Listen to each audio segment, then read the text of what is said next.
Hello മക്കളെ, അപ്പോൾ നമ്മുടെ ഓണം എക്സാമൊക്കെ ഇങ്ങ് അടുത്ത് എത്താറായിട്ടുണ്ടല്ലേ. ഇനി വളരെ കുറച്ച് ദിവസങ്ങൾ കൂടി നമ്മുടെ മുന്നിൽ ബാക്കിയുള്ളൂ. ഏകദേശം ഒരു 30 ദിവസങ്ങളാണ് നമ്മുടെ ഓണം എക്സാമിന് ഇനി ബാക്കിയുള്ളത്. ഓഗസ്റ്റ് 20-നാണ് നമ്മുടെ ഓണം എക്സാമിനേഷൻ സ്റ്റാർട്ട് ചെയ്യുന്നത്. അപ്പോൾ ഇപ്പോൾ എല്ലാ മക്കൾക്കും ഉള്ളൊരു സംശയമാണ്, ഇനി ഓണം എക്സാമിനേഷൻ ടഫ് ആകുമോ എന്നുള്ളത്. അപ്പോൾ അവിടെ നമുക്ക് എക്കണോമിക്സിൻ്റെ കാര്യം മാത്രം ഒന്ന് അനലൈസ് ചെയ്യാം. ആദ്യം നമ്മൾ നോക്കേണ്ടത് എത്ര ചാപ്റ്റേഴ്സ് നമുക്ക് ഓണം എക്സാമിന് പഠിക്കാനുണ്ട് എന്നുള്ളതാണ്. ഇതിനെക്കുറിച്ചും ഒരുപാട് മക്കൾക്ക് സംശയമുണ്ട്. അപ്പോൾ നമ്മുടെ എക്കണോമിക്സിൽ നമുക്ക് ഓണം എക്സാമിന് വരുന്നത് 3 ചാപ്റ്റേഴ്സ് ആണ്. അതായത് മൈക്രോ എക്കണോമിക്സിലെ ആദ്യത്തെ 3 chapters, introduction to microeconomics, theory of consumer behaviour, production and cost. ഈ 3 ചാപ്റ്റേഴ്സ് ആയിരിക്കും, അല്ലെങ്കിൽ ഈ 3 ചാപ്റ്റേഴ്സിൽ നിന്നുമായിരിക്കും ഓണം എക്സാമിന് നിങ്ങൾക്ക് ക്വസ്റ്റ്യൻസ് വരാനായിട്ട് പോകുന്നത്. അപ്പോൾ അവിടെ നമ്മൾ ഏറ്റവും കൂടുതൽ ചാലഞ്ചിങ് ആക്കാൻ പോകുന്നത് 80 മാർക്കിനാണ് നമ്മുടെ ഓണം എക്സാമിനേഷൻ വരുന്നത്, അതും ഈ 3 ചാപ്റ്റേഴ്സിൽ നിന്നും. അപ്പോൾ ഈ 3 ചാപ്റ്റേഴ്സിൽ നിന്നും 80 മാർക്കിൻ്റെ ഒരു ചോദ്യ പേപ്പർ വരുന്ന സമയത്ത് അത് ഈ 3 ചാപ്റ്റേഴ്സിലെ ഏത് ഭാഗങ്ങളിൽ നിന്ന് വേണമെങ്കിലും നമുക്ക് ക്വസ്റ്റ്യൻസ് ചോദിക്കാനുള്ള സാധ്യതയുണ്ട്.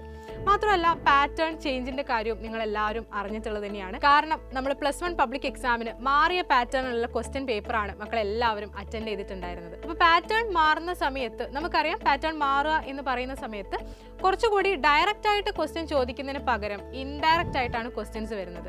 മാത്രമല്ല 5 മാർക്കിന് ചോദിക്കേണ്ട ക്വസ്റ്റ്യൻസ് ഒക്കെ 8 മാർക്കിന് ചോദിക്കുക. ഈ രീതിയിലുള്ള ചേഞ്ചസ് ഒക്കെ നിങ്ങളുടെ ക്വസ്റ്റ്യൻ പേപ്പറിൽ വരാനുള്ള സാധ്യതയുണ്ട്.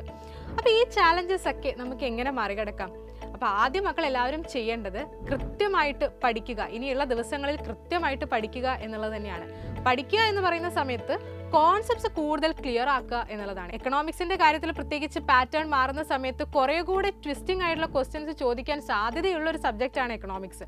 അപ്പോൾ അവിടെ നമ്മൾക്ക് ഓരോ കോൺസെപ്റ്റും, നമ്മുടെ ഈ 3 ചാപ്റ്റേഴ്സിലെയും ഓരോ കോൺസെപ്റ്റ്സും ക്ലിയർ ആയിട്ട് നിങ്ങൾക്ക് മനസ്സിലാകണം. അതായത് ഏത് രീതിയിൽ എങ്ങനെ പാറ്റേൺ മാറി ചോദിച്ചു കഴിഞ്ഞാലും ആൻസർ ചെയ്യാൻ പറ്റുന്ന രീതിയിൽ ആ കോൺസെപ്റ്റ്സ് നിങ്ങൾക്ക് ക്ലിയർ ആയിരിക്കണം. അപ്പോൾ ഇനി നമ്മുടെ മുന്നിലുള്ള ഈ 30 ദിവസങ്ങളിൽ ഈ 3 ചാപ്റ്റേഴ്സിനെയും ആഴത്തിൽ തന്നെ നമ്മൾ പഠിക്കേണ്ടതായിട്ടുണ്ട്.